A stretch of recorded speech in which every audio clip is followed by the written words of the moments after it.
plausibilidade e surpresa. O caráter vago não é particular a esse conceito, tampouco é especialmente problemático. Sabemos mais ou menos o que queremos dizer quando usamos uma palavra como democracia ou beleza.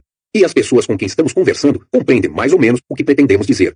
Em todos esses anos que passei perguntando sobre a probabilidade de eventos, ninguém nunca ergueu a mão para me perguntar: o que o senhor quer dizer com probabilidade? Como teriam feito se eu houvesse lhes pedido para definir um conceito estranho como globabilidade. Todo mundo sempre agiu como se soubesse como responder às minhas perguntas, embora todos compreendamos que seria injusto lhes pedir uma explicação do que a palavra significa. Pessoas a quem pedimos para estimar probabilidades não ficam confusas ou perplexas porque não tentam avaliar a probabilidade do modo como estatísticos e filósofos usam a palavra. Uma pergunta sobre probabilidade ativa um bacamarte mental, evocando respostas para perguntas mais fáceis. Uma das respostas fáceis é uma avaliação automática da representatividade, rotineira na compreensão da linguagem. A afirmação falsa de que os pais de Elvis Presley queriam que ele fosse um dentista é levemente engraçada, porque a discrepância entre as imagens de Elvis e um dentista é detectada automaticamente. O sistema 1 gera uma impressão de similaridade sem tensionar fazê-lo.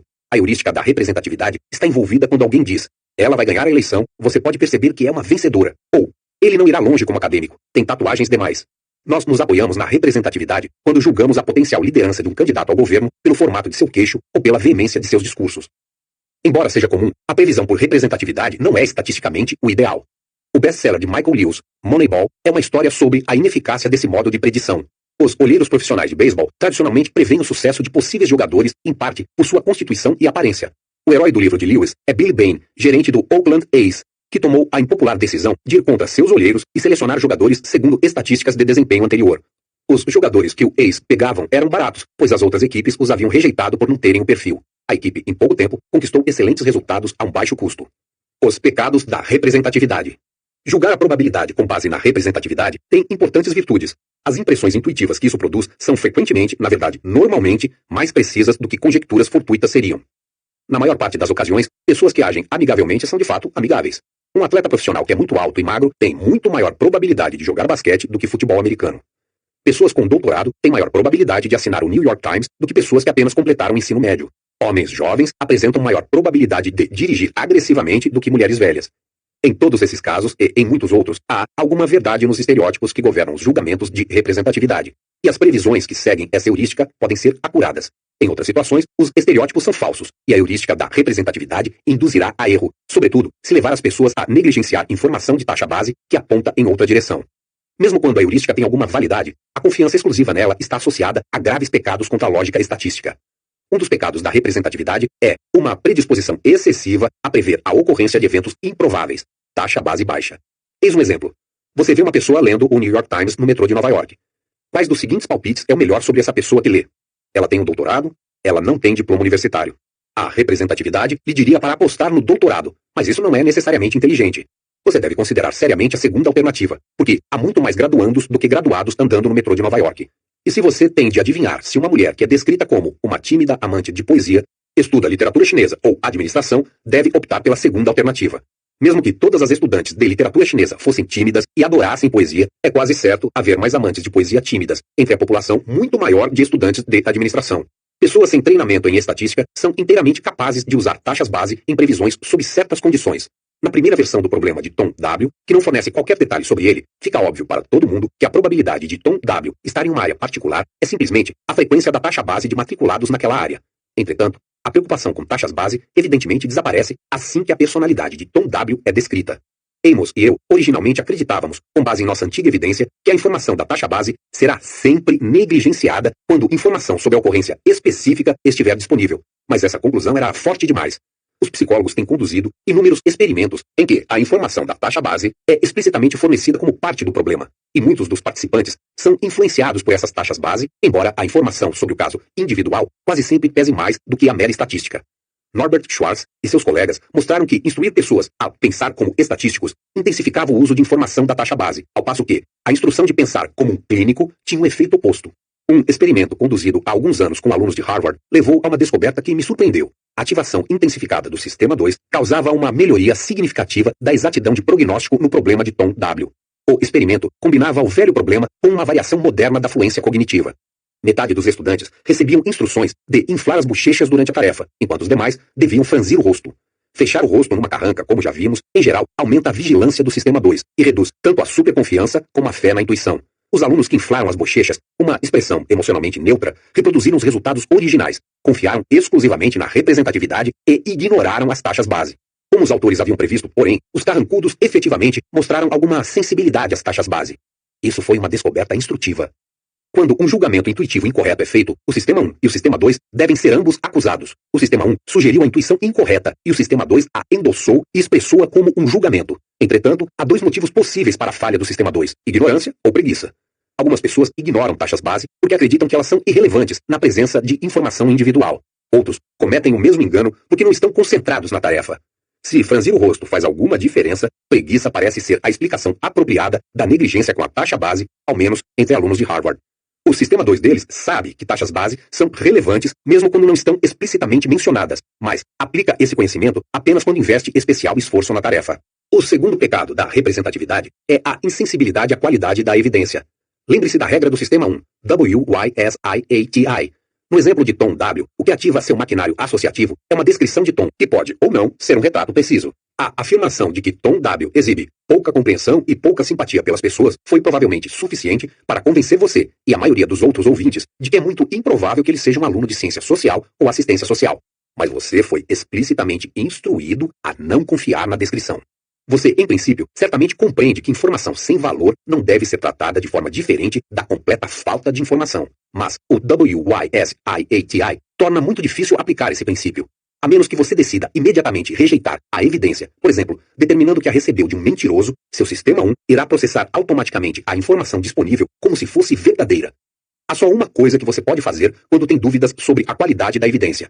Deixe seus julgamentos de probabilidade ficarem perto da taxa base. Não espere que esse exercício de disciplina seja fácil. Ele exige um esforço significativo de automonitoramento e autocontrole. A resposta correta para o problema de tom W é que você deve ficar bem próximo de suas crenças prévias, reduzindo ligeiramente as probabilidades inicialmente altas das disciplinas muito frequentadas, humanidades e educação, ciência social e assistência social, e aumentando ligeiramente as probabilidades baixas das especialidades escassas, biblioteconomia, ciência da computação. Você não está exatamente onde estaria se não tivesse sabido absolutamente nada sobre tom W. Mas a pouca evidência de que dispõe não é confiável, de modo que as taxas base devem dominar suas estimativas. Como disciplinar a intuição? A probabilidade que atribuímos à hipótese de que amanhã irá chover é seu grau subjetivo de crença, mas você não deve se permitir acreditar em qualquer coisa que venha à sua mente. Para serem úteis, suas crenças devem ser restringidas pela lógica da probabilidade. Assim, se você acredita que há uma chance de 40% de que irá chover em algum momento amanhã, deve acreditar também que há uma chance de 60% de que não irá chover amanhã, e não deve acreditar que há uma chance de 50% de que irá chover amanhã de manhã. E se você acredita que há uma chance de 30% de que o candidato X será eleito presidente e uma chance de 80% de que ele vai ser reeleito se vencer a primeira vez, então você deve acreditar que as chances de que ele será eleito 2 vezes seguidas são de 24%. As regras relevantes para casos como o problema de tom W são fornecidas pela estatística bayesiana. Essa influente abordagem moderna das estatísticas recebeu seu nome de um ministro inglês do século XVIII, o reverendo Thomas Bayes, a quem se atribui a primeira grande contribuição para um enorme problema, a lógica de como as pessoas devem mudar de ideia à luz da evidência. A regra de Bayes especifica como crenças prévias, nos exemplos desse capítulo, taxas base, devem ser combinadas com a diagnosticidade da evidência, o grau no qual ela favorece a hipótese sobre a alternativa. Nota: a forma mais simples da regra de Bayes se dá na forma de chances. Chances a posteriori igual chances a priori vezes razão de probabilidade, onde as chances posteriores são as chances, a razão das probabilidades, para duas hipóteses concorrentes. Considere o problema da diagnose. Seu amigo testou positivo para uma doença grave. A doença é rara. Apenas 1 em 600 casos mandados para teste de fato apresentam a doença. O teste é razoavelmente preciso. Sua razão de probabilidade é 25 para 1, o que significa que a probabilidade de que uma pessoa que tem a doença testará positivo é 25 vezes mais elevada do que a probabilidade de um falso positivo. Testar positivo é uma notícia assustadora, mas as chances de que seu amigo tenha a doença subiram apenas de 1 sobre 600 para 25 sobre 600, e a probabilidade é de 4%. Para a hipótese de que Tom W é um cientista da computação, as chances a priori que correspondem a uma taxa base de 3% são 0,03 sobre 0,97 igual 0,031.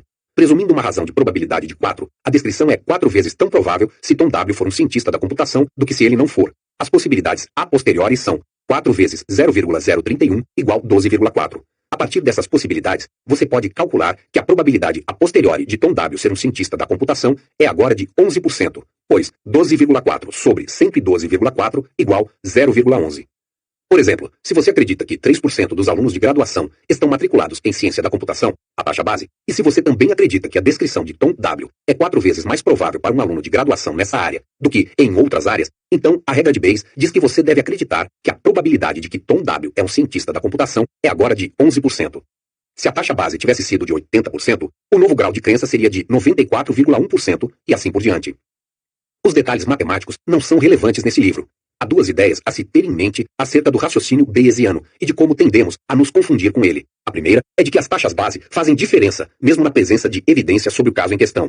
Isso, muitas vezes, não é intuitivamente óbvio. A segunda é que impressões intuitivas da diagnosticidade da evidência são muitas vezes exageradas. A combinação de WYSIATI e de coerência associativa tende a nos levar a crer nas histórias que tiramos de nossa própria cabeça. As chaves essenciais do raciocínio bayesiano disciplinado podem ser resumidas de forma simples. Ancore seu julgamento da probabilidade de um resultado numa taxa base plausível. Questione a diagnosticidade de sua evidência. Ambas as ideias são simples. Foi um choque para mim quando me dei conta de que nunca me fora ensinado como implementá-las e que, mesmo agora, acho antinatural fazê-lo. Falando de representatividade. O gramado está bem aparado. A recepcionista parece ser competente e a mobília é bonita. Mas isso não quer dizer que a empresa é bem administrada. Espero que os diretores não se pautem pela representatividade. O negócio que ele abriu parece impossível de fracassar, mas a taxa base de sucesso nessa indústria é extremamente baixa. Como vamos saber que seu caso é diferente? Eles continuam a cometer o mesmo erro, prognosticar eventos raros a partir de evidência frágil. Quando a evidência é frágil, a pessoa deve se ater às taxas base. Sei que este relatório é absolutamente condenatório e que deve estar baseado em evidência sólida, mas até que ponto podemos ter certeza? Temos de admitir esse grau de incerteza em nosso pensamento. 15. Linda. Menos é mais. O experimento mais conhecido e mais controverso de todos que fizemos envolvia uma mulher fictícia chamada Linda. Amos e eu inventamos o problema de Linda para fornecer evidência conclusiva do papel das heurísticas no julgamento e da incompatibilidade delas com a lógica. Eis como descrevemos Linda. Linda tem 31 anos de idade, é solteira, franca e muito inteligente. É formada em filosofia. Quando era estudante, preocupava-se profundamente com questões de discriminação e justiça social, e também participava de manifestações antinucleares. Pessoas que ouviam essa descrição nos anos 1980 sempre riam, porque sabiam na mesma hora que Linda frequentara a Universidade da Califórnia em Berkeley, famosa na época por seus estudantes radicais politicamente engajados. Em um de nossos experimentos, apresentamos aos participantes uma lista de 8 situações possíveis para Linda. Como no problema de Tom W, alguns classificavam as situações por representatividade, outros por probabilidade. O problema de Linda é parecido, mas com um toque a mais. Linda é professora numa escola primária. Linda trabalha numa livraria e faz aula de yoga. Linda é ativa no movimento feminista. Linda é assistente social de psiquiatria. Linda é membro da Liga das Mulheres Eleitoras. Linda é caixa de banco. Linda é vendedora de seguros. Linda é caixa de banco e ativa no movimento feminista. O problema se revela datado de várias maneiras. A Liga das Mulheres Eleitoras não é mais proeminente como era, e a ideia de um movimento feminista soa antiquada. Um atestado da mudança no status das mulheres ao longo dos últimos 30 anos. Mesmo na era do Facebook, contudo, ainda é fácil supor o consenso quase perfeito de julgamentos. O perfil de Linda é muito adequado para um movimento feminista, razoavelmente adequado para alguém que trabalha numa livraria e faz aula de yoga, e muito pouco adequado para uma caixa de banco ou vendedora de seguros. Agora, concentre-se nos itens críticos da lista. Linda se parece mais com uma caixa de banco ou mais com uma caixa de banco que é ativa no movimento feminista? Todo mundo concorda que Linda se encaixa mais na ideia de uma caixa de banco feminista do que no estereótipo de caixas de banco. Uma caixa de banco estereotipada não é uma ativista do feminismo, e acrescentar esse detalhe à descrição contribui para uma história mais coerente. O toque a mais está nos julgamentos de probabilidade, porque existe uma relação lógica entre as duas situações. Pense em termos do diagrama de Venn. O conjunto das caixas de banco feministas está inteiramente incluso no conjunto das caixas de banco, já que toda caixa de banco feminista é uma caixa de banco. Logo, a probabilidade de que Linda seja uma caixa de banco feminista deve ser menor do que a probabilidade de ela ser uma caixa de banco. Quando você especifica um possível evento em maiores detalhes, você só pode reduzir sua probabilidade. Desse modo, o problema estabelece um conflito entre a intuição da representatividade e a lógica da probabilidade. Nosso experimento inicial foi em 3 sujeitos. Cada participante viu um conjunto de 7 resultados que incluíam apenas um dos itens críticos, caixa de banco ou caixa de banco feminista. Alguns classificaram os resultados por semelhança, outros por probabilidade. Como no caso de Tom W, as classificações médias por semelhança e por probabilidade foram idênticas. Caixa de banco feminista ranqueado mais elevadamente do que caixa de banco em ambas. Depois, levamos o experimento adiante, usando um esquema intrassujeito. Fizemos o questionário como você ouviu, com caixa de banco na 6ª posição da lista e caixa de banco feminista como o último item.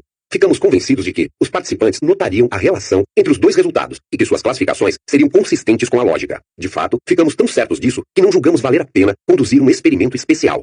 minha assistente, empreendia outro experimento no laboratório, e ela pediu aos participantes que completassem um novo questionário de Linda quando estivessem saindo, antes de assinar o controle e receber seu pagamento.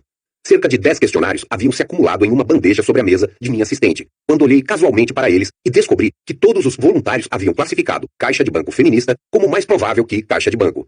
Fiquei tão surpreso que, até hoje, retenho na mente um instantâneo fotográfico do metal cinzento da mesa e do lugar onde todo mundo estava no momento em que fiz a descoberta. Chamei Amos rapidamente, muito empolgado para lhe contar o que eu descobrira. Havíamos jogado a lógica contra a representatividade, e a representatividade vencera.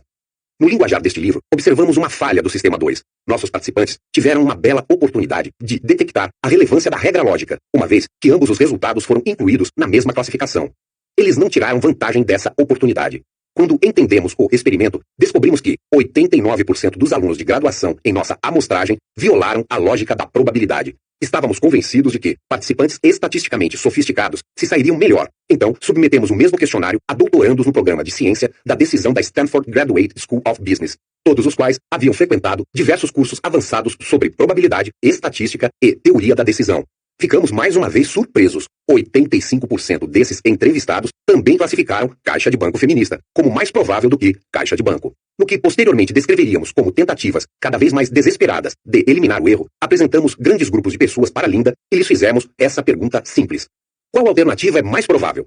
Linda é uma caixa de banco, Linda é uma caixa de banco e é ativa no movimento feminista. Essa versão enxuta do problema tornou Linda famosa em determinados círculos e nos valeu anos de controvérsia. Cerca de 85% a 90% dos graduandos em diversas das maiores universidades escolheram a segunda opção, contrariamente à lógica. Notavelmente, esses pecadores contra a lógica não pareciam sentir vergonha. Quando perguntei, com alguma indignação, à minha classe, formada na maior parte por alunos de graduação, vocês se dão conta de que violaram uma regra de lógica elementar? Alguns, na fileira do fundo, gritaram, e daí? E uma aluna que cometeu o mesmo erro se explicou dizendo, achei que você só quisesse saber minha opinião. A palavra falácia é utilizada, em geral, quando as pessoas deixam de aplicar uma regra lógica que é, obviamente, relevante. Amos e eu introduzimos a ideia de falácia da conjunção, que as pessoas cometem quando avaliam que uma conjunção de dois eventos, aqui, caixa de banco e feminista, é mais provável do que um dos eventos, caixa de banco, em uma comparação direta. Como na ilusão de Müller-Lyer, a falácia permanece atraente, mesmo se você a reconhece pelo que ela é. O naturalista Stephen Jay Gould descreveu sua própria luta com o problema de Linda. Ele sabia a resposta correta, é claro, e contudo, dizia que um pequeno homúnculo em minha cabeça continua a dar pulos e gritar comigo. Mas ela não pode ser apenas uma caixa de banco. Leia a descrição. O pequeno homúnculo é, sem dúvida, o sistema 1 de Gould, falando com ele em um tom insistente. A terminologia de dois sistemas ainda não foi introduzida quando ele escreveu. A resposta correta para a versão curta do problema de Linda foi a reação majoritária em apenas um de nossos estudos. 64% de um grupo de alunos de graduação em ciências sociais de Stanford e Berkeley julgaram corretamente caixa de banco feminista como menos provável do que caixa de banco. Na versão original com 8 resultados, mostrada anteriormente, apenas 15% de um grupo similar de alunos de graduação fizeram essa escolha. A diferença é instrutiva. A versão mais longa separou os dois resultados críticos por um item intermediário, vendedora de seguros, e os leitores julgaram cada resultado independentemente sem compará-los. A versão mais curta, por outro lado, exigiu uma comparação explícita que mobilizou o sistema 2 e possibilitou à maioria dos estudantes estatisticamente sofisticados evitar a falácia. Infelizmente, não exploramos o raciocínio da minoria substancial, 36% desse grupo, mais instruído que escolheu incorretamente. O julgamento de probabilidade que nossos participantes ofereceram, tanto para o problema de Tom W. como de Linda, corresponderam precisamente a julgamentos de representatividade, similaridade a estereótipos. A representatividade pertence a um agrupamento de avaliações básicas, estreitamente ligadas, que provavelmente são geradas juntas. Os resultados mais representativos combinam-se à descrição de personalidade para produzir as histórias mais coerentes. As histórias mais coerentes não necessariamente são as mais prováveis, mas elas são plausíveis, e as noções de coerência, plausibilidade e probabilidade são facilmente confundidas pelos incautos. A substituição acrítica de probabilidade por plausibilidade apresenta efeitos perniciosos nos julgamentos quando os cenários são usados como ferramentas para fazer previsões. Considere estes dois cenários, que foram apresentados a diferentes grupos, com um pedido para estimar sua probabilidade. Uma enorme inundação em algum lugar da América do Norte no ano que vem, na qual mais de 1.000 pessoas morrem afogadas. Um terremoto na Califórnia, em algum momento no ano que vem, causando uma inundação em que mais de 1.000 pessoas morrem afogadas. O cenário do terremoto na Califórnia é mais plausível do que o cenário na América do Norte, embora sua probabilidade seja certamente menor. Como esperado, julgamentos de probabilidade foram mais elevados para o cenário mais rico e mais detalhado, contrário à lógica. Isso é uma armadilha para especialistas em prognósticos e seus clientes. Acrescentar detalhes a cenários torna-os mais persuasivos, porém menos prováveis de se concretizar. Para apreciar o papel da plausibilidade, considere as seguintes questões. Qual alternativa é mais provável? Mark tem cabelo. Mark tem cabelo loiro. E qual alternativa é mais provável? Jane é professora. Jane é professora e vai a pé para o trabalho. As duas questões têm a mesma estrutura lógica do problema de Linda, mas não induzem falácia, porque o resultado mais detalhado é apenas mais detalhado. Não é mais plausível ou mais coerente ou uma história melhor. A avaliação de plausibilidade e coerência não sugere uma resposta para a questão da probabilidade. Na ausência de uma intuição antagônica, a lógica prevalece. Menos é mais, às vezes até na avaliação conjunta. Christopher C., da Universidade de Chicago, pediu a algumas pessoas para atribuir um preço a aparelhos de jantar oferecidos numa liquidação em uma loja local, onde os aparelhos de jantar normalmente ficam entre 30 e 60 dólares. Havia 3 grupos em seu experimento. O quadro a seguir foi mostrado a um grupo. C. chamava isso de avaliação conjunta, porque permite uma comparação dos 2 aparelhos. Foi mostrado aos outros 2 grupos apenas um dos 2 aparelhos. Isso é uma avaliação isolada. A avaliação conjunta é um experimento intrasujeito e a avaliação isolada é entre sujeitos. Aparelho A, 40 peças. Pratos de jantar, 8, todos em boas condições. Aparelho B, 24 peças. Pratos de jantar, 8, todos em boas condições. Aparelho A, 40 peças. Tigelas de sopa, salada, 8, todas em boas condições. Aparelho B, 24 peças. Tigelas de sopa, salada, 8, todas em boas condições. Aparelho A, 40 peças. Pratos de sobremesa, 8, todos em boas condições. Aparelho B, 24 peças. Pratos de sobremesa, 8, todos em boas condições. Aparelho A, 40 peças. Xícaras, 8, 2 delas quebradas. Aparelho B, 24 peças. Xícaras, não há. Aparelho A, 40 peças. Pires, 8, 7 deles quebrados. Aparelho B, 24 peças. Pires, não há. Presumindo que as peças de louça nos 2 aparelhos são de igual qualidade, qual vale mais? Essa pergunta é fácil. Você pode ver que o aparelho A contém todas as peças do aparelho B e 7 peças intactas adicionais, e deve valer mais. De fato, os participantes no experimento de avaliação conjunta mostraram-se dispostos a pagar um pouco mais pelo aparelho A do que pelo aparelho B, 32 dólares contra 30 dólares. Os resultados se inverteram na avaliação isolada, onde o aparelho B recebeu um preço muito mais elevado do que o aparelho A, 33 dólares contra 23 dólares. Sabemos por que isso aconteceu. Conjuntos, incluindo conjuntos de louça, são representados por normas e protótipos. Você pode sentir imediatamente que o valor médio da louça é muito mais baixo para o aparelho A do que para o aparelho B, porque ninguém quer pagar por louça quebrada. Se a média domina a avaliação, não é de surpreender que o aparelho B seja mais valorizado. Se chamou o padrão resultante de menos é mais. Removendo 16 itens do aparelho A, 7 deles intactos, seu valor sobe. A descoberta de Si foi reproduzida pelo economista experimental John List em um mercado real de cartões de beisebol. Ele leiloou lotes de 10 cartões muito valiosos e lotes idênticos aos quais 3 cartões de valor modesto foram acrescentados. Como no experimento do aparelho de jantar, os lotes maiores foram mais valorizados do que os menores na avaliação conjunta, porém menos na avaliação isolada. Da perspectiva da teoria econômica, esse resultado é preocupante. O valor econômico de um aparelho de jantar ou de uma coleção de cartões de beisebol é uma variável tipo soma. Acrescentar um item positivamente valioso ao conjunto pode apenas aumentar seu valor. O problema de Linda e o problema do aparelho de jantar apresentam exatamente a mesma estrutura. A probabilidade, assim como o valor econômico, é uma variável tipo soma, como ilustra o seguinte exemplo. Probabilidade, Linda é uma caixa de banco, igual. Probabilidade, Linda é uma caixa de banco feminista, mais probabilidade, Linda é uma caixa de banco não feminista. É também por isso que, como no estudo do aparelho de jantar de Si, avaliações isoladas do problema de Linda produzem um padrão menos é mais. O sistema 1 tira a média em vez de acrescentar, de modo que, quando as caixas de banco não feministas são removidas do conjunto, a probabilidade subjetiva aumenta. Entretanto, a natureza tipo soma da variável é menos óbvia para a probabilidade do que para dinheiro. Como resultado, a avaliação conjunta elimina o erro apenas no experimento de Si, não no experimento de Linda. Linda não foi o único erro de conjunção que sobreviveu à avaliação conjunta. Encontramos violações de lógica semelhantes em muitos outros julgamentos. Pediu-se aos participantes em um desses estudos que classificassem 4 possíveis resultados do próximo torneio de Wimbledon, indo do mais para o menos provável. Bjorn Borg era o tenista mais importante da época em que o estudo foi conduzido. Os resultados foram os seguintes. A. Borg vai vencer a partida. B. Borg vai perder o primeiro set. C. Borg vai perder o primeiro set, mas vencer a partida. D. Borg vai vencer o primeiro set, mas perder a partida. Os itens críticos são B e C. B é o evento mais inclusivo e sua probabilidade deve ser mais elevada do que a de um evento que ele inclui. Contrariando a lógica, mas não a representatividade ou plausibilidade, 72% designaram a B uma probabilidade menor do que C. Outro exemplo de menos é mais em uma comparação direta. Aqui, mais uma vez, a situação que foi julgada como mais provável era inquestionavelmente mais plausível, um ajuste mais coerente com tudo que se sabia sobre o melhor jogador de tênis do mundo. Para impedir a possível objeção de que a falácia da conjunção é devida a uma interpretação equivocada da probabilidade, construímos um problema que exigia julgamentos de probabilidades, mas no qual os eventos não eram descritos em palavras e o termo probabilidade não aparecia. Informamos os participantes sobre um dado normal de 6 lados com 4 faces verdes e 2 faces vermelhas, que seria jogado 20 vezes. Eles eram apresentados a 3 sequências de verdes e vermelhos e deveriam escolher uma delas. Receberiam, hipoteticamente, 25 dólares se a sequência de sua escolha ocorresse. As sequências eram 1. Vermelho, verde, vermelho, vermelho, vermelho. 2. Verde, vermelho, verde, vermelho, vermelho, vermelho. 3. Verde, vermelho, vermelho, vermelho, vermelho, vermelho.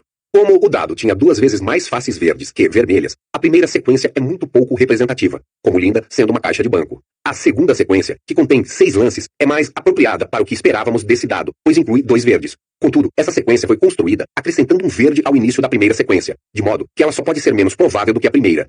Isso é o equivalente não verbal a Linda ser uma caixa de banco feminista. Como no estudo de Linda, a representatividade dominou. Quase 2/3 dos participantes preferiram apostar na sequência 2 do que na sequência 1. Quando apresentados a argumentos para as duas escolhas, porém, uma grande maioria achou o argumento correto, favorecendo a sequência 1 mais convincente. O problema seguinte foi um grande avanço, pois finalmente descobrimos uma condição em que a incidência da falácia da conjunção era muito reduzida. 2 grupos de participantes perceberam variações ligeiramente diferentes do mesmo problema. Coluna da esquerda. Um levantamento de saúde foi conduzido em uma amostra de homens adultos na Colômbia Britânica de todas as idades e ocupações. Forneça sua melhor estimativa para os seguintes valores. Que percentagem de homens avaliados havia sofrido 1 ou mais ataques cardíacos? Que percentagem de homens avaliados está acima de 55 anos e sofreu 1 ou mais ataques cardíacos? Coluna da direita. O levantamento de saúde foi conduzido em uma amostra de 100 homens adultos na Colômbia Britânica, de todas as idades e ocupações. Forneça sua melhor estimativa para os seguintes valores. Quantos dos 100 avaliados sofreram 1 ou mais ataques cardíacos? Quantos dos 100 avaliados estão acima dos 55 anos e sofreram 1 ou mais ataques cardíacos? A incidência de erros foi de 65% no grupo que viu o problema na coluna da esquerda e apenas 25% no grupo que viu o problema na da direita. Porque a pergunta, quantos dos 100 avaliados, é tão mais fácil do que percentagem? Uma explicação provável é de que a referência a 100 indivíduos traz uma representação espacial à mente. Imagine que um grande número de pessoas é instruído a se dividir em grupos dentro de uma sala. Aqueles cujos nomes começam com as letras de A até L recebem instrução de ficar no canto esquerdo da frente.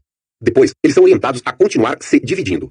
A relação de inclusão agora está óbvia, e você pode ver que indivíduos cujos nomes começam com C serão um subconjunto do agrupamento no canto esquerdo da frente. Na questão da pesquisa médica, vítimas de ataque cardíaco vão parar num canto da sala, e alguns deles têm menos de 55 anos de idade. Nem todo mundo vai partilhar dessas imagens vívidas particulares, mas muitos experimentos subsequentes mostraram que a representação da frequência, frequency representation, como é conhecida, torna fácil perceber que um grupo está inteiramente incluído no outro. A solução do enigma parece ser de que uma pergunta formulada como quantos faz você pensar em indivíduos, mas a mesma pergunta formulada como que percentagem, não. O que descobrimos com esses estudos sobre o funcionamento do Sistema 2? Uma conclusão que não é nova é de que o Sistema 2 não é notavelmente alerta. Tanto os alunos de graduação como os já formados, que participaram de nossos estudos da falácia da conjunção, certamente conheciam a lógica dos diagramas de Venn, mas não a aplicaram de maneira confiável quando toda a informação relevante foi apresentada diante deles.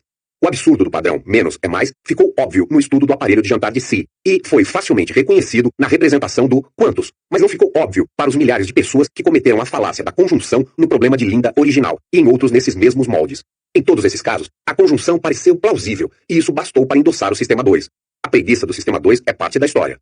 Se suas próximas férias houvessem dependido disso, e se tivessem recebido tempo de sobra e sido instruídos a seguir a lógica e a não responder até que tivessem certeza da resposta, creio que a maioria dos nossos participantes teria evitado a falácia da conjunção. Porém, suas férias não dependiam de uma resposta correta. Dedicaram muito pouco tempo a ela e deram-se por satisfeitos em responder, como se alguém simplesmente houvesse pedido sua opinião. A preguiça do Sistema 2 é um fato da vida importante, e a observação de que a representatividade pode bloquear a aplicação de uma regra lógica óbvia também apresenta algum interesse. O aspecto notável da história de Linda é o contraste com o estudo da louça quebrada. Os dois problemas têm a mesma estrutura, mas oferecem resultados diferentes. Pessoas que veem o aparelho de jantar que inclui peças quebradas atribuem um valor muito baixo a ele. Seu comportamento reflete uma regra da intuição. Outros que veem os dois aparelhos ao mesmo tempo aplicam a regra lógica de que mais peças só podem significar mais valor. A intuição governa os julgamentos na condição entre sujeitos. A lógica manda na avaliação conjunta. No problema de Linda, por outro lado, a intuição muitas vezes supera a lógica até na avaliação conjunta, embora identifiquemos algumas condições em que a lógica prevalece. Amos e eu achávamos que as gritantes violações da lógica da probabilidade que havíamos observado em problemas transparentes eram interessantes e dignas de serem mostradas aos nossos colegas. Também acreditávamos que os resultados fortaleciam nossos argumentos sobre o poder das heurísticas de julgamento e que eles persuadiriam os céticos. E nisso nos equivocamos redondamente. Pelo contrário, o problema de Linda se tornou um estudo de caso sobre as normas de controvérsia. O problema de Linda atraiu um bocado de atenção, mas também virou um alvo para os críticos de nossa abordagem do julgamento. Como já havíamos feito, os pesquisadores descobriram combinações de instruções e dicas que reduziam a incidência da falácia. Alguns argumentaram que, no contexto do problema de Linda, é razoável que os participantes do experimento compreendam a palavra probabilidade como significando plausibilidade. Esses argumentos foram às vezes extrapolados para sugerir que toda a nossa empreitada havia sido mal orientada. Se uma ilusão cognitiva proeminente pudesse ser enfraquecida ou dirimida com uma explicação, outras também poderiam ser. Esse raciocínio negligencia a característica única da falácia da conjunção como um caso de conflito entre intuição e lógica. A evidência que havíamos acumulado para as heurísticas, com base no experimento entre sujeitos, incluindo estudos de Linda, não foi desafiada, simplesmente não foi abordada, e sua proeminência foi diminuída pelo foco exclusivo na falácia da conjunção. O resultado líquido do problema de Linda foi um aumento na visibilidade de nosso trabalho para o público em geral, e um pequeno arranhão na credibilidade de nossa abordagem entre estudiosos da área. Não era absolutamente nada disso que esperávamos. Se você visitar um tribunal, vai observar que os advogados empreendem dois estilos de crítica. Para demolir um caso, levantam dúvidas sobre os argumentos mais fortes que favorecem esse caso. Para desacreditar uma testemunha, concentram-se na parte mais fraca do depoimento dela. O foco nas fraquezas também é normal nos debates políticos. Não acredito que seja o mais apropriado em controvérsias científicas, mas tive de aceitar, como parte da vida, que as normas de debate nas ciências sociais não proíbam o estilo político de argumentação, sobretudo quando importantes questões estão em jogo, e o predomínio do viés no julgamento humano é uma importante questão. Há alguns anos, tive uma conversa amigável com Ralph Hertwig, um crítico persistente do problema de Linda, com quem eu havia colaborado numa vã tentativa de acertar nossas diferenças. Perguntei-lhe por que ele e outros haviam optado por se concentrarem exclusivamente na falácia da conjunção, e não em outras descobertas que forneciam o maior apoio à nossa posição.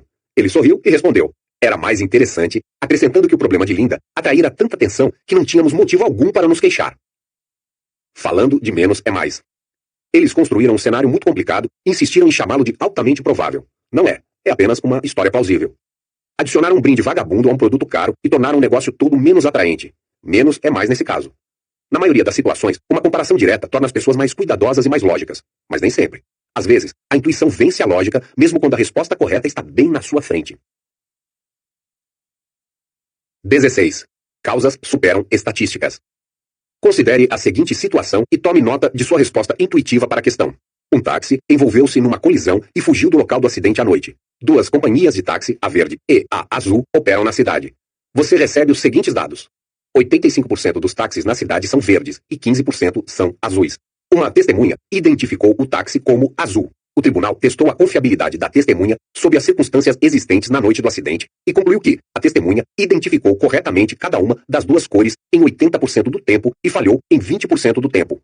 Qual é a probabilidade de que o táxi envolvido no acidente tenha sido o azul e não o verde? Esse é um problema clássico de inferência bayesiana. Há dois itens de informação: uma taxa base e o testemunho imperfeitamente confiável de uma testemunha.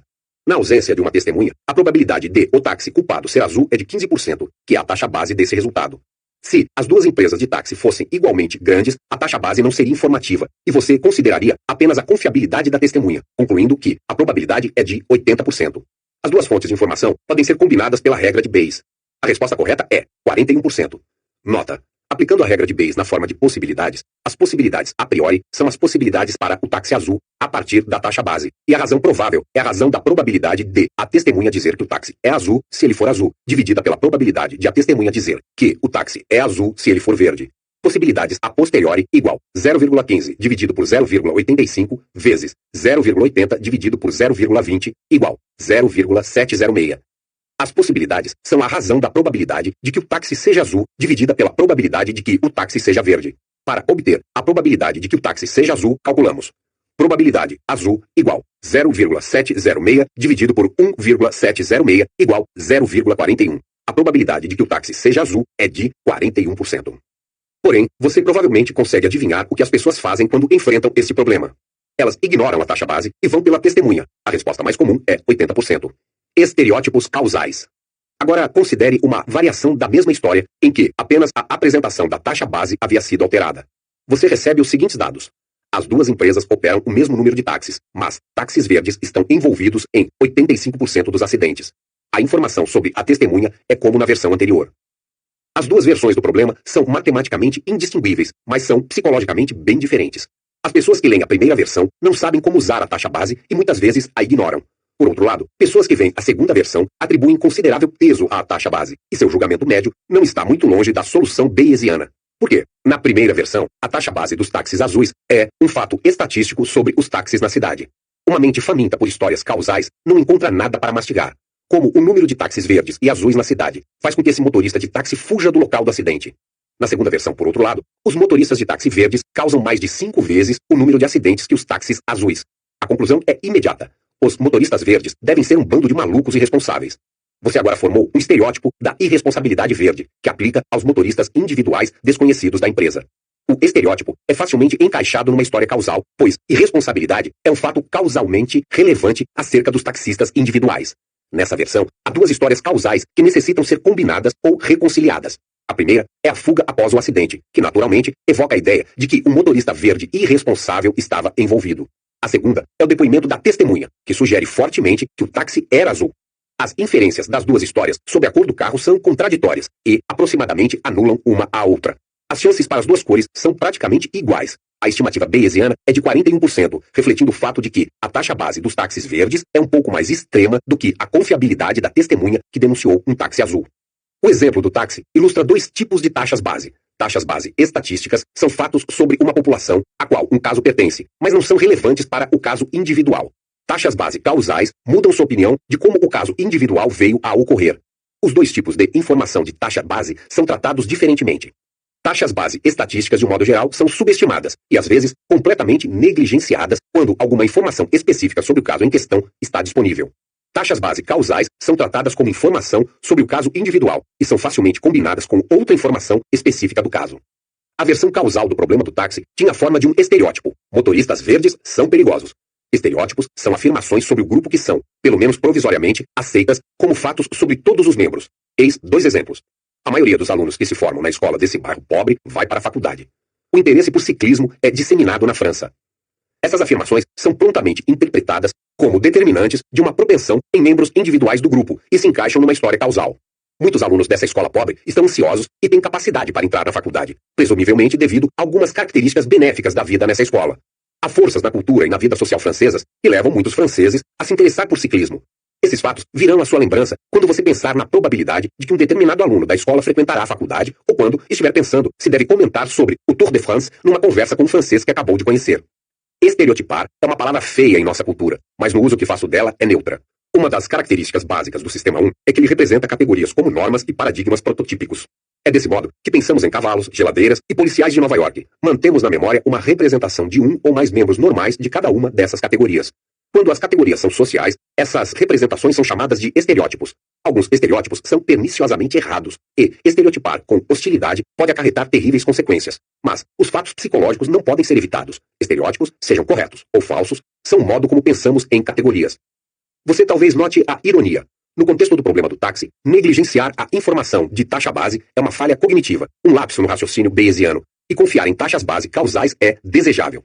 Estereotipar, no caso dos motoristas de táxi verdes, aumenta a precisão do julgamento.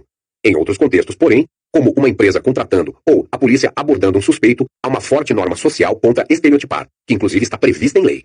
E é assim que deve ser. Em contextos sociais sensíveis, não queremos extrair conclusões possivelmente errôneas sobre o indivíduo a partir de estatísticas do grupo. Consideramos moralmente desejável que as taxas base sejam tratadas como fatos estatísticos sobre o grupo, e não como fatos presumidos sobre indivíduos. Em outras palavras, rejeitamos taxas base causais. A norma social contra estereotipar, incluindo a oposição à elaboração de perfis de grupo, tem sido altamente benéfica na criação de uma sociedade mais civilizada e mais igualitária. Ela é útil para lembrar, porém, que negligenciar estereótipos válidos inevitavelmente resulta em julgamentos aquém do ideal. A resistência a estereotipar é uma posição moral louvável, mas a ideia simplista de que a resistência não tem um custo é errada. Os custos são algo que vale a pena pagar na conquista de uma sociedade melhor, mas negar que eles existem, embora seja satisfatório para a alma e politicamente correto, não é cientificamente defensável. Confiança na heurística do afeto é comum em argumentos politicamente carregados. As posições que favorecemos não têm custo e aquelas às quais nos opomos não têm benefícios. Deveríamos ser capazes de fazer melhor. Situações causais. Amos e eu construímos as variantes do problema do táxi, mas não inventamos a poderosa noção de taxas base causais. Nós a tomamos emprestada do psicólogo Itchek Eisen. Em seu experimento, Eisen mostrou aos participantes breves vinhetas descrevendo alguns estudantes que haviam feito uma prova em Yale e lhes pediu para avaliar a probabilidade de que cada aluno tivesse sido aprovado. A manipulação de taxas base causais foi inequívoca. Eisen contou a um grupo que os alunos que eles viram haviam sido tirados de uma classe em que 75% passaram na prova, e contou a outro grupo que os mesmos alunos estavam em uma classe em que apenas 25% passaram.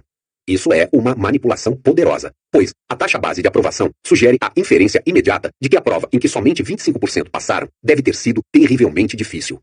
A dificuldade de uma prova é, sem dúvida, um dos fatores causais determinantes no resultado de cada aluno. Como esperado, os participantes no experimento de Eisen mostraram-se altamente sensíveis às taxas base causais e avaliaram que todos os estudantes tinham maior probabilidade de passar na condição de sucesso elevado do que na taxa de reprovação elevada. Eisen usou um método engenhoso para sugerir uma taxa base não causal. Ele informou aos seus voluntários que os alunos que eles viram haviam sido extraídos de uma amostra, que, por sua vez, era construída com uma seleção dos alunos que haviam passado ou sido reprovados no exame. Por exemplo, a informação para o grupo de reprovação elevada dizia o seguinte: o investigador estava interessado principalmente nas causas da reprovação e construiu uma amostra em que 75% haviam sido reprovados no exame. Observe a diferença. Essa taxa base é um fato puramente estatístico sobre o conjunto do qual os casos foram extraídos. Não tem pertinência alguma com a questão perguntada, que é se o aluno individual passou ou foi reprovado na prova. Como esperado, as taxas base explicitamente declaradas tiveram alguns efeitos sobre o julgamento, mas tiveram muito menos impacto do que as taxas base causais estatisticamente equivalentes. O sistema 1 pode lidar com histórias em que os elementos estão ligados causalmente, mas ele é fraco no raciocínio estatístico. Para um pensador bayesiano, é claro, as versões são equivalentes. É tentador concluir que chegamos a uma conclusão satisfatória. Taxas base causais são utilizadas. Fatos meramente estatísticos são, mais ou menos, negligenciados. O próximo estudo, um de meus prediletos, mostra que a situação é um pouco mais complexa. A psicologia pode ser ensinada? Os taxistas irresponsáveis e a prova impossivelmente difícil ilustram duas inferências que as pessoas podem extrair de taxas base causais. Um traço estereotipado atribuído a um indivíduo e uma característica significativa da situação que afeta o resultado de um indivíduo. Os participantes nos experimentos fizeram as inferências corretas e seus julgamentos melhoraram. Infelizmente, as coisas nem sempre funcionam tão bem assim. O experimento clássico que descrevo a seguir mostra que as pessoas não vão extrair da informação de taxa base uma inferência que seja conflitante com outras crenças. Também confirma a incômoda conclusão de que ensinar psicologia é em grande parte uma perda de tempo. O experimento foi conduzido há muito tempo pelo psicólogo social Richard Nisbett e seu aluno Eugene Borghida, na Universidade de Michigan. Eles contaram aos estudantes sobre o renomado experimento de ajuda, que fora conduzido alguns anos antes na Universidade de Nova York.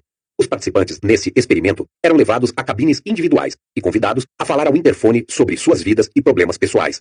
Tinham de se revezar, falando por cerca de 2 minutos. Apenas um microfone era acionado de cada vez. Havia 6 participantes em cada grupo, um deles um ator. O ator falava primeiro, seguindo um roteiro preparado pelos pesquisadores. Ele descrevia seus problemas em se adaptar a Nova York e admitia com óbvio constrangimento que era propenso a ataques apopléticos, principalmente sob estresse. Todos os participantes, então, tinham sua vez. Quando o microfone voltava ao ator, ele se mostrava agitado e incoerente, afirmava sentir um ataque a caminho e pedia para alguém ajudá-lo. As últimas palavras vindas dele eram: por favor, alguém ajude. Sons de sufocamento. Estou morrendo, eu vou morrer, um ataque, Sufoque, então, faz silêncio. Nesse ponto, o microfone do participante seguinte fica automaticamente ativo e nada mais é escutado do indivíduo possivelmente morrendo. O que você acha que os participantes no experimento fizeram? Até onde sabiam, um deles estava sofrendo um ataque e pedir ajuda. Contudo, havia diversas outras pessoas que talvez pudessem reagir, de modo que era talvez possível permanecer na segurança da própria cabine. O resultado foi o seguinte: apenas 4 dos 15 participantes responderam imediatamente ao pedido de socorro. 6 nem saíram de sua cabine, e 5 outros saíram apenas bem depois que a vítima do ataque aparentemente sufocou. O experimento mostra que os indivíduos se sentem desobrigados de responsabilidade quando sabem que outros escutaram o mesmo pedido de socorro. Os resultados os surpreenderam? Muito provavelmente. A maioria de nós pensa em si mesmo como alguém decente que correria para ajudar o outro numa situação dessas, e espera que outras pessoas decentes façam o mesmo. O objetivo do experimento, é claro, era mostrar que essa expectativa está errada. Até mesmo pessoas normais, decentes, deixam de acorrer quando esperam que outros assumam o trabalho desagradável de lidar com uma pessoa sofrendo um ataque. E isso inclui você. Está disposto a endossar a seguinte afirmação? Quando li o procedimento do experimento da ajuda, achei que eu iria socorrer o estranho imediatamente, como provavelmente faria se me visse sozinho com alguém sofrendo um ataque. Provavelmente eu estava errado. Se eu me visse numa situação em que outras pessoas têm uma oportunidade de ajudar, pode ser que eu não fizesse nada. A presença de outros reduziria meu senso de responsabilidade pessoal mais do que pensei inicialmente. Isso é o que um professor de psicologia esperaria que você aprendesse. Você teria feito as mesmas inferências por si mesmo? O professor de psicologia que descreve o experimento da ajuda quer que os alunos vejam a baixa taxa base como causal, exatamente como no caso da prova fictícia de Yale. Ele quer que eles infiram, em ambos os casos, que uma taxa de reprovação surpreendentemente elevada implica uma prova muito difícil. A lição que se espera que os alunos levem para casa é a de que algum potente aspecto da situação, como a difusão de responsabilidade, induz pessoas normais e decentes como eles a se comportarem de uma maneira surpreendentemente pouco prestativa. Mudar a mentalidade de alguém sobre a natureza humana é um trabalho difícil, e mudar a mentalidade de alguém em relação ao pior sobre si mesmo é ainda mais difícil. Nisbet e Borgida suspeitavam que os estudantes resistiriam à situação trabalhosa e desagradável. Claro que os estudantes se mostrariam capazes e dispostos a relatar os detalhes do experimento de ajuda em um teste, e até repetiriam a interpretação oficial em termos de difusão de responsabilidade. Mas será que suas crenças sobre a natureza humana realmente mudaram? Para descobrir, Nisbet e Borgida lhes mostraram vídeos de entrevistas breves supostamente conduzidas com duas pessoas que haviam participado do estudo em Nova York. As entrevistas eram curtas e amenas. Os entrevistados pareciam ser pessoas boas, normais, decentes. Descreviam seus passatempos, suas atividades de lazer e seus planos para o futuro, que eram completamente convencionais. Após assistir ao vídeo de uma entrevista, os estudantes conjecturavam com que rapidez aquela pessoa em particular fora ajudar o estranho tendo um ataque. Para aplicar o raciocínio bayesiano à tarefa designada aos estudantes, você deve, antes de mais nada, se perguntar qual teria sido sua própria conjectura sobre os dois indivíduos se você não tivesse visto suas entrevistas. Essa questão é respondida com uma consulta à taxa base. Fomos informados de que apenas 4 dos 15 participantes no experimento se prontificaram a ajudar após o primeiro pedido de socorro. A probabilidade de que um participante não identificado tivesse sido imediatamente solícito é desse modo de 27%. Assim, sua crença prévia sobre qualquer participante não especificado deve ser de que não acudiu à pessoa. A seguir, a lógica bayesiana exige que você ajuste seu julgamento à luz de qualquer informação relevante sobre o indivíduo. Porém, os vídeos foram cuidadosamente planejados para ser não informativos, não forneciam motivo algum para suspeitar que os indivíduos seriam mais ou menos prestativos do que um estudante escolhido aleatoriamente. Na ausência de nova informação, a solução bayesiana é ficar com as taxas base. Nisbet e Borgida pediram a 2 grupos de estudantes para assistir aos vídeos e prever o comportamento dos 2 indivíduos.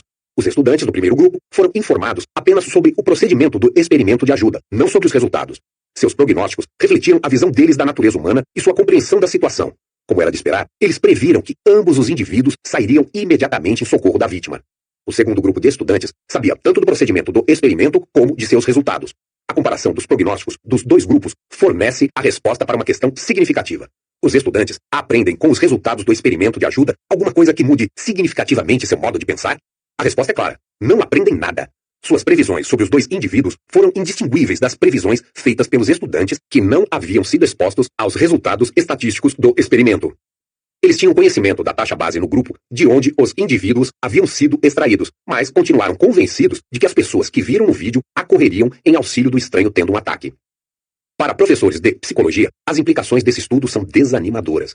Quando ensinamos a nossos alunos o comportamento das pessoas no experimento da ajuda, esperamos que aprendam algo que não sabiam anteriormente. Nosso desejo é que mudem o modo como pensam sobre o comportamento de uma pessoa numa determinada situação.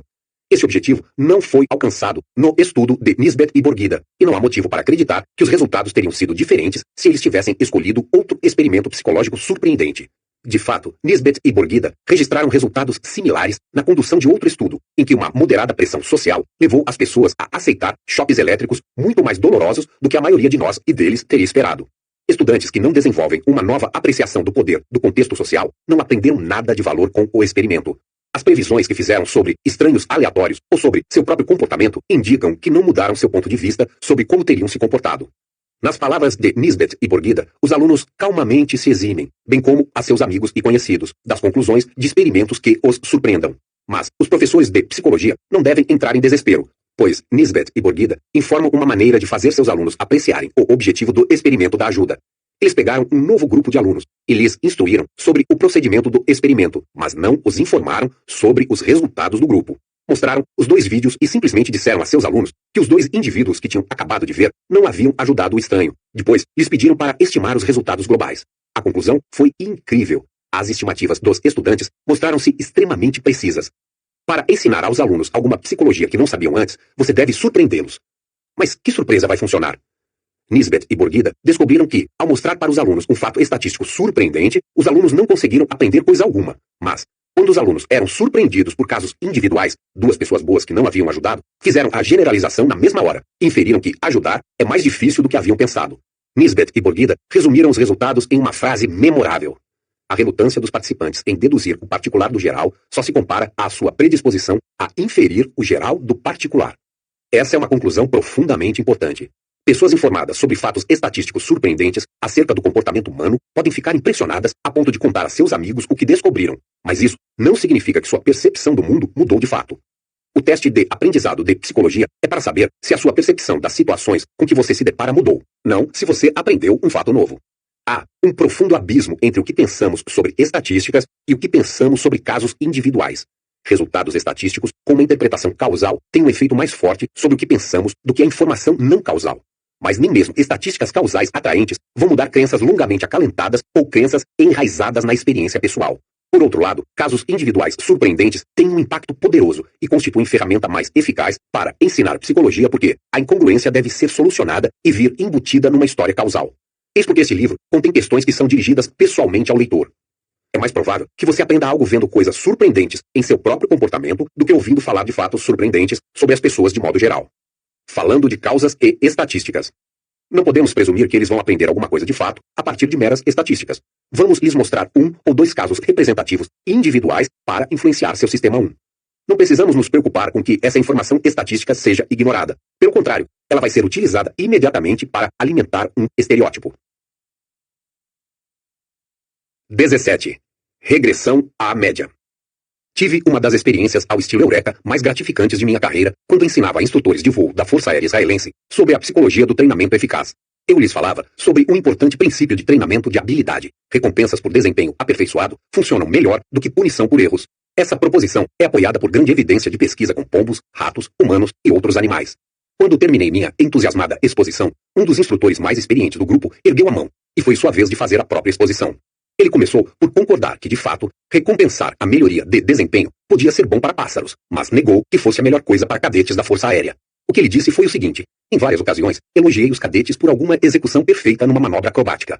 Quando eles voltam a executar essa mesma manobra, em geral se saem pior. Por outro lado, muitas vezes berrei no fone de ouvido de um cadete por causa de uma manobra mal feita, e, em geral, eles a executam melhor da vez seguinte. Então, por favor, não venha nos dizer que recompensa funciona e punição não, porque o que acontece é o oposto.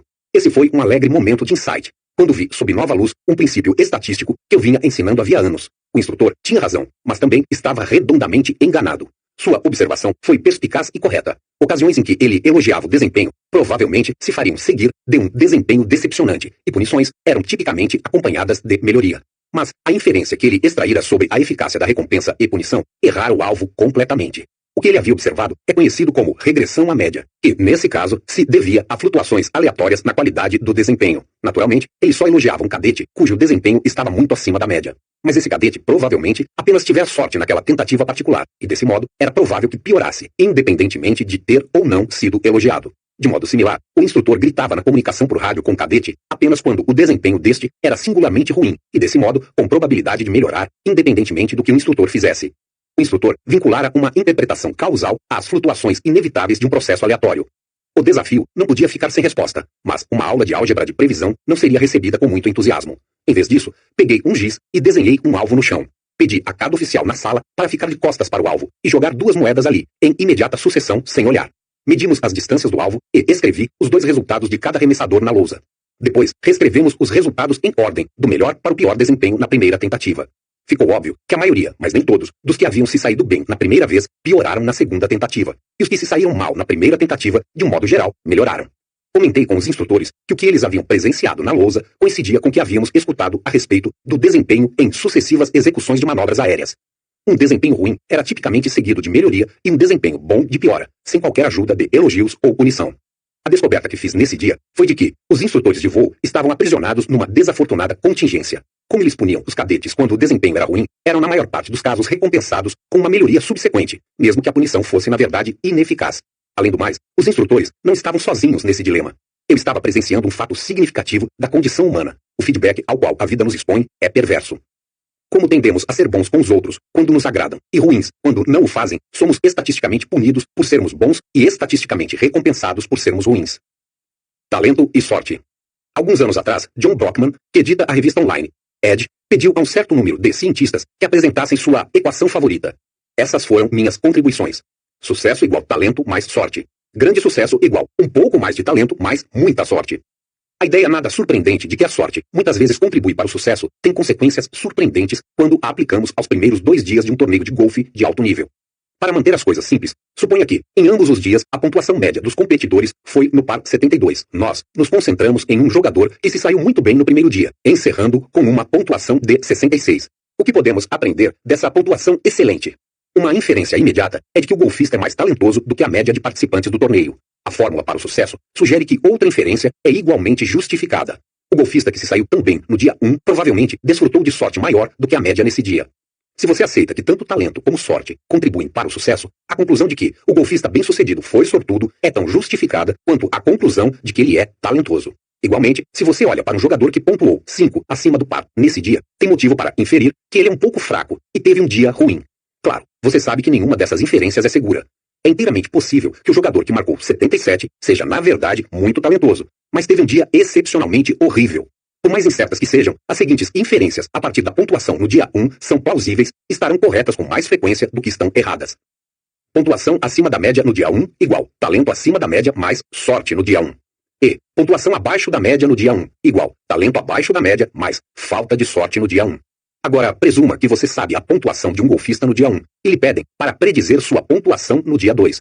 Você espera que o golfista conserve o mesmo nível de talento no segundo dia. Então, suas melhores estimativas serão acima da média para o primeiro jogador e abaixo da média para o segundo jogador.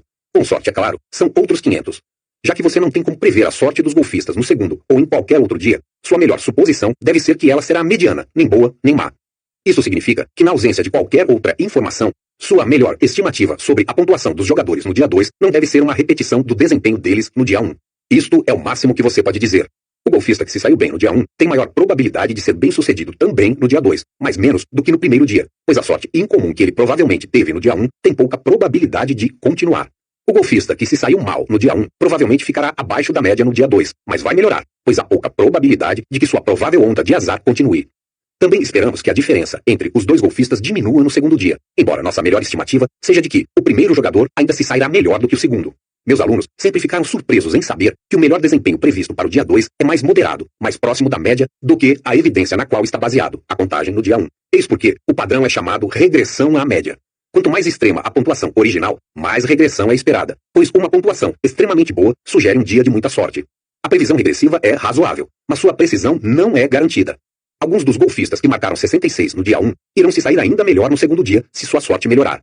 A maioria vai se sair pior, porque sua sorte não estará mais acima da média. Agora vamos andar contra a seta do tempo. Organize os jogadores por seu desempenho no dia 2 e olhe para o desempenho deles no dia 1. Você vai encontrar precisamente o mesmo padrão de regressão à média. Os golfistas que se saíram melhor no dia 2 provavelmente tiveram sorte nesse dia, e a melhor estimativa é de que haviam tido menos sorte e se saído pior no dia 1. O fato de que você observa regressão quando prediz um evento anterior a partir de um evento posterior deve convencê-lo de que a regressão não possui uma explicação causal. Os efeitos da regressão são ubíquos e, desse modo, induzem a erro as histórias causais feitas para explicá-los. Um exemplo bem conhecido é a maldição da Sports Illustrated, a alegação de que um atleta cuja foto aparece na capa da revista está fadado a ir muito mal na temporada seguinte. Superconfiança e pressão de atender às altas expectativas são, em geral, oferecidos como explicações. Mas há uma explicação mais simples para a maldição. Um atleta que consegue ganhar a capa da Sports Illustrated deve ter se saído excepcionalmente bem na temporada anterior, provavelmente contando com um pequeno empurrão da sorte, e a sorte é volúvel. Por acaso, assisti ao evento de salto com esquis masculino nas Olimpíadas de Inverno, quando Amos e eu escrevíamos um artigo sobre previsão intuitiva. Cada atleta tem 2 saltos no evento, e os resultados são combinados para a pontuação final. Fiquei chocado de ouvir os comentários do locutor enquanto os atletas se preparavam para seu segundo salto. A Noruega deu um ótimo primeiro salto. Ele vai ficar tenso, esperando proteger sua vantagem, e provavelmente vai se sair pior. Ou, a Suécia teve um primeiro salto ruim, e agora ele sabe que não tem nada a perder e ficará relaxado, o que deve ajudá-lo a se sair melhor. O comentarista, obviamente, detectara a regressão à média e inventara uma história causal para a qual não havia evidência alguma. A história em si podia até ser verdadeira. Talvez, se ele tivesse medido o batimento dos atletas antes de cada salto, pudéssemos descobrir que, de fato, eles ficam mais relaxados após um primeiro salto ruim. E talvez não. O ponto a lembrar é que a mudança do primeiro para o segundo salto não necessita de uma explicação causal. É uma consequência matemática inevitável para o fato de que a sorte desempenhou um papel no resultado do primeiro salto. Uma história não muito satisfatória. Todos preferiríamos um relato causal, mas isso é tudo que há. Compreendendo a regressão. Seja não detectado, seja explicado erradamente, o fenômeno da regressão é estranho para a mente humana. Tão estranho, na verdade, que foi identificado e compreendido pela primeira vez 200 anos após a teoria da gravitação e o cálculo diferencial. Além do mais, exigiu que uma das maiores mentes da Inglaterra no século XIX elucidasse o problema, e isso com grande dificuldade. A regressão à média foi descoberta e batizada no fim do século XIX por Sir Francis Galton, primo de Charles Darwin, e um renomado polímata. Podemos perceber a empolgação da descoberta em um artigo que ele publicou em 1886 sob o título de Regression Towards Mediocrity in Hereditary Stature, Regressão à mediocridade na estatura hereditária, que registra medições de tamanho em sucessivas gerações de sementes e em comparações da altura de crianças com a altura de seus pais. Nota do tradutor. Atenção para o sentido de mediocridade, não de abaixo de mediano no uso comum. Ele escreve sobre os estudos com sementes. Eles forneceram resultados que pareceram deveras notáveis, e eu os utilizei como base de uma conferência perante a Royal Institution em 9 de fevereiro de 1877. Tudo indica, segundo esses experimentos, que a prole não tende a parecer com as sementes de seus pais em tamanho, mas a ser sempre mais medíocre do que eles, a ser menor do que os pais, se os pais eram grandes, a ser maior do que os pais, se os pais eram muito pequenos. Os experimentos revelaram ainda que a regressão filial média na direção da mediocridade era diretamente proporcional ao desvio parental dela. Galton, obviamente, esperava que seu público culto da Royal Institution, a mais antiga sociedade de pesquisa independente do mundo, ficasse tão surpreso quanto ele por sua observação notável. O que é verdadeiramente notável é o fato de ele ter se mostrado surpreso com uma regularidade estatística que é tão comum quanto o ar que respiramos. Efeitos de regressão podem ser encontrados para onde quer que olhemos, mas não os reconhecemos pelo que são. Eles se escondem bem debaixo de nosso nariz. Galton levou vários anos para elaborar seu trabalho, desde a descoberta da regressão filial no tamanho, até o conceito mais amplo de que a regressão inevitavelmente ocorre quando a correlação entre duas medidas é menos do que perfeita, e ele precisou da ajuda dos estatísticos mais brilhantes de sua época para chegar a essa conclusão. Um dos obstáculos que Galton teve de superar foi o problema de medir a regressão entre variáveis que são medidas em escalas diferentes, como peso corporal e habilidade de tocar piano. Isso é feito utilizando-se a população como padrão de referência. Imagine que o peso e a habilidade ao piano foram medidos para 100 crianças em todas as séries de uma escola primária, e que foram classificados entre elevado e baixo em cada medição. Se Jane ficou em terceiro como pianista e em 27º no peso, é apropriado dizer que ela é uma pianista melhor do que é grande. Vamos fazer algumas suposições que simplificarão as coisas. Em qualquer idade, o sucesso no piano depende apenas das horas de prática semanais. Peso depende apenas do consumo de sorvete. Consumo de sorvete e horas semanais ao piano não estão relacionados. Agora, usando categorizações ou scores Z, como preferem os estatísticos, podemos escrever algumas equações. Peso igual idade mais consumo de sorvete. Habilidade ao piano igual idade mais horas de prática semanais. Nota. Os pesquisadores transformam toda a pontuação original score, em um score Z, standard score, subtraindo a média, mean, e dividindo o resultado pelo desvio padrão, standard deviation.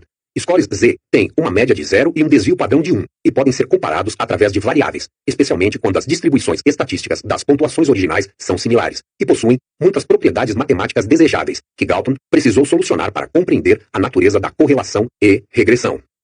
Você pode perceber que haverá regressão à média quando previrmos habilidade ao piano a partir do peso ou vice-versa.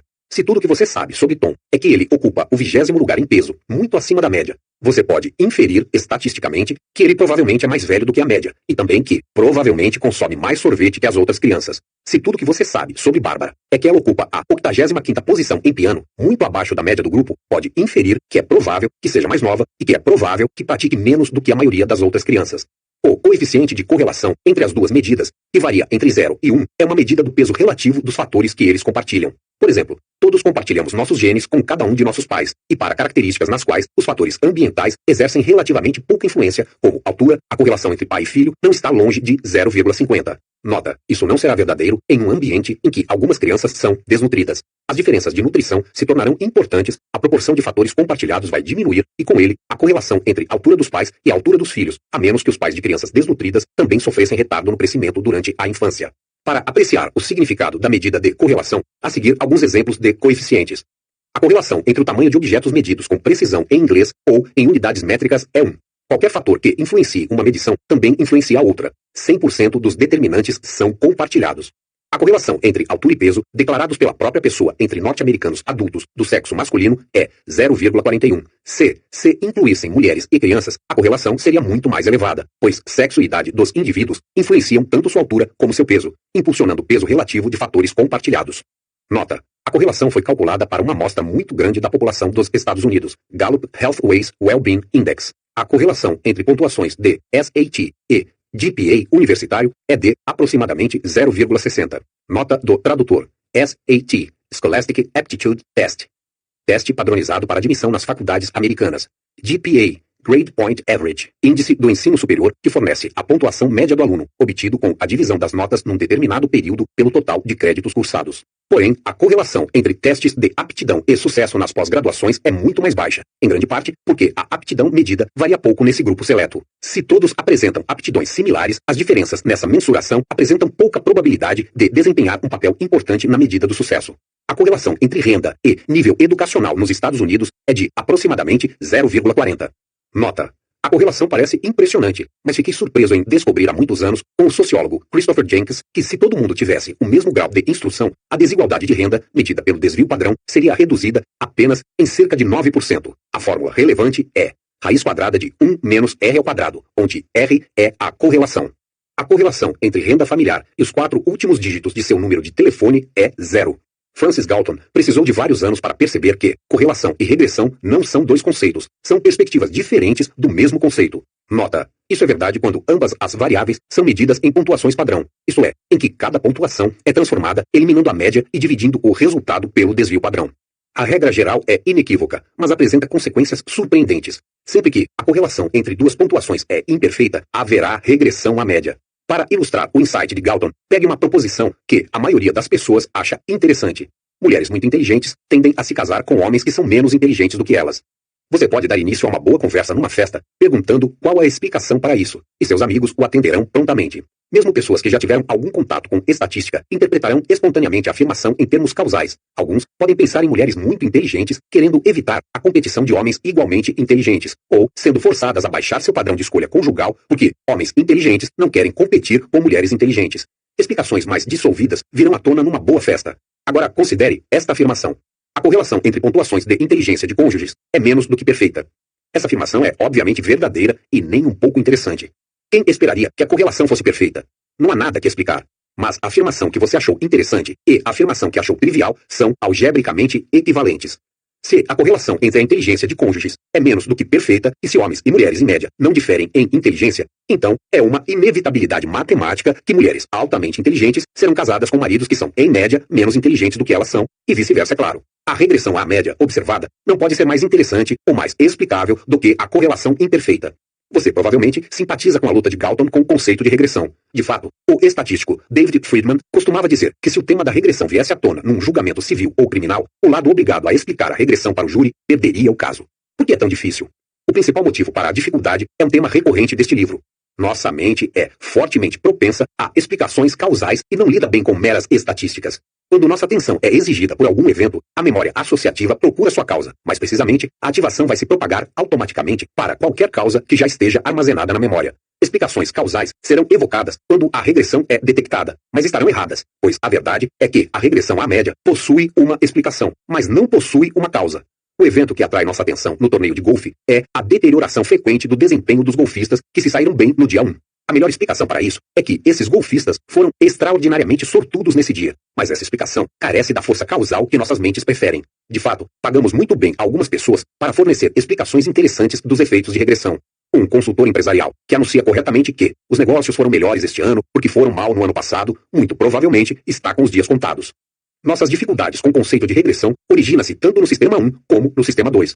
Sem instrução especial e, em pouquíssimos casos, mesmo após alguma instrução estatística, o relacionamento entre correlação e regressão permanece obscuro. O sistema 2 acha difícil compreender e aprender. Isso se deve, em parte, à demanda insistente por interpretações causais, que é uma característica do sistema 1. Crianças deprimidas tratadas com uma bebida energética melhoram significativamente em um período de 3 meses. Eu inventei essa manchete de jornal, mas o fato que ele noticia é verdadeiro. Se você tratasse um grupo de crianças deprimidas por algum tempo com uma bebida energética, elas mostrariam uma melhoria clinicamente significativa. E também acontece de crianças deprimidas que passam algum tempo plantando bananeira ou acariciando um gato por 20 minutos diários também apresentarem melhora. A maioria dos leitores dessas manchetes vai inferir automaticamente que a bebida energética ou as carícias no gato causam melhoria, mas essa conclusão é completamente injustificada. Crianças deprimidas são um grupo extremo.